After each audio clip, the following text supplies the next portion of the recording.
The key way I think that story and scent connect, at least in a practical way for the work that I do, is by understanding that perfume is actually an art form that revolves around time in the same way that a lot of painting does and all music does. This painting, The Lady of Shalott, is a really good example of that, based on the fact of it is a frozen snapshot of a very, very emotional event. It's based on a Tennyson poem, and there's a whole lot of context around it, the time of day, the kind of weather. There's certain things that are kind of equivalent to freezing time that are really connected with something like this. And because perfume can evolve over time and change, you're able to put in the kinds of tensions and harmonies that, say, a song or a piece of dance or a painting like this has. And it takes the form of mind mapping, which I'm sure everyone is familiar with from primary school, but it is such a lo-fi way of understanding this. And I have the mind map because this is a painting that I did a perfume based on for the Love and Desire Pre-Raphaelite thing that happened a couple of years ago at the gallery. And so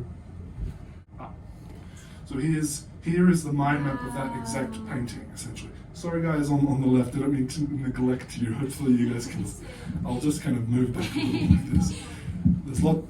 You're loved nonetheless.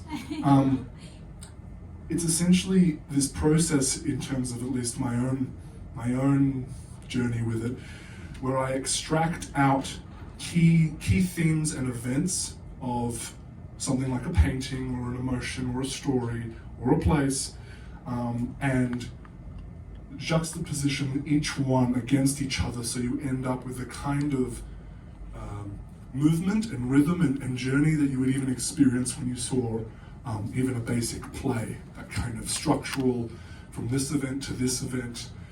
I can use time in a way that makes it very akin to having movement, and then from these sorts of branches I'm able to really fill in the emotional blank spots. I'll talk about things like low cast light, dull green field, fire, despair, dark, these kinds of tones that you can compile into a perfume as you work on it. This is a very basic structure that I'm sure at least some people here have sort of seen before. This pyramid idea is obviously really effective.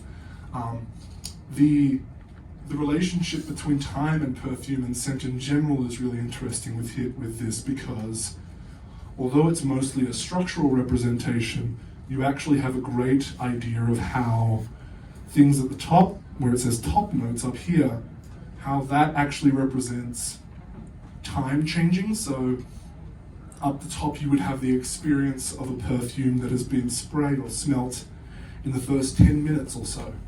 And it would move down to the heart, where, say, you'd smell a heart note 3 to 4 hours later, or in the middle of the process, the main chorus theme of the perfume itself, right down to kind of like the final act, which is the base note of the perfume. And this structure will make more sense as well as we smell some of the stuff that I've created as well.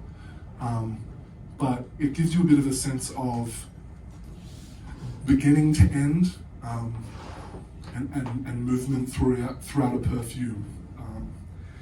There's also an element to this which is similar to that old saying of if there's a gun on the table and it hasn't been used by the third act, it shouldn't be in the play at all. There's an element of economy similar to writing haikus or poetry or a play that works in perfume as well, because of how massive the battle between complexity and simplicity is in this kind of work, which you'll get a sense of later as well.